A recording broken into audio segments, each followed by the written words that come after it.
Inona ny zavatra tadidinareo raha vao fiary ty.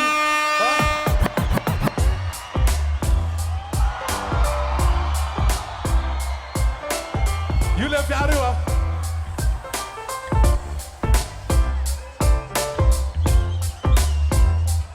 Reo le sip.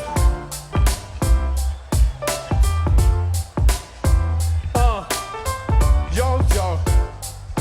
Mafatantareo feo a. Fomban-dehilah iza rehefa banty nagasy io navaza fô misy tovavy mandalo miarabe akoatry ny anabavy a maso efa mandeha misy mivadika sinopy te izy hoe andraso ny sasany misiko sasany manao pimaso tsy mila hoe bôkôsy io na raso tanasolo fa mila mahay miresaka na bandy manambola io tsy mifidy tona na ketrika nanandry na zandry mbola mianatra na soky efa mikandry fantatrany daholo ohatra ny aretina virus na mitondra katikaty riona ny any anaty bus tsy haiko hoe inona maperiky inona mavarina tare avy etolove sa le zavatra ao arina tsy misy miala maina sipakely sy madama fa tsy haiko tamin'ny andro ndradama efa rety ny gambanana be jery be ivavy eny an-dalambe na madimozely ho anaramato tsisy miala maina voko efa arety ny gambanananga raikitapisaka ho atsika lela ny sasany azy efa razokiny be mbola mierikeriteny an-dalambe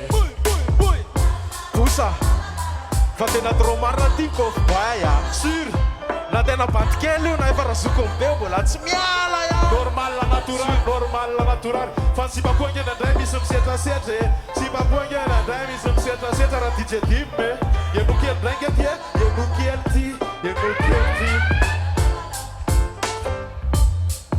nataonareo vehivavy manintona masa izay nitserika ho azy manaitra amin'ny filana rehefa mamandeha miodiny eny atanitana tsykoatreny apody be tsy haiko ny andro na mafana za aloha de matololo ny sasa miseho mifotra ny ray manontolo tsy teniteny foana lela vadiko impitro fa ndraindray efa mila ho asehoatra amin'ny slip de zaveny lamody sany andro mafana fa azo menatsiny zay maso adaladala raha sendra mba voabanjinao karetsy ilongolongo fa maso mijery tsy mitondra mody efa rety ny gambanana be jery be ivavy eny an-dalambe na madimozely ho anaramato tsisy miala maina voko efa arety ny gambanananga raikitapisaka ho atsika lela ny sasany azy efa razokiny be mbola mierikeriteny an-dalambe fa tiny tena mampime koziky amin'ny vatsikoa eny an-dalana efa miaraka amin'ny vady ry zala mody matry amin'ny solomaso mainty be masaho anatiny ao nefa mijery azy de raha vo tsy eo mivadiny de miatuse avy da feniny le peratra amin'ny tanany akavy de zay le fomban-dehilah anao sisany tsara hoe anizany tsiny amin'le tantara efa rety ny gambanana ve tsy misy mahakely io na malalehibe na madimozely ho ana efa madama samy mampiana ana ka iza mitsika zala iza notsotratra n'lay fakapana mijery vehivavy eny an-dala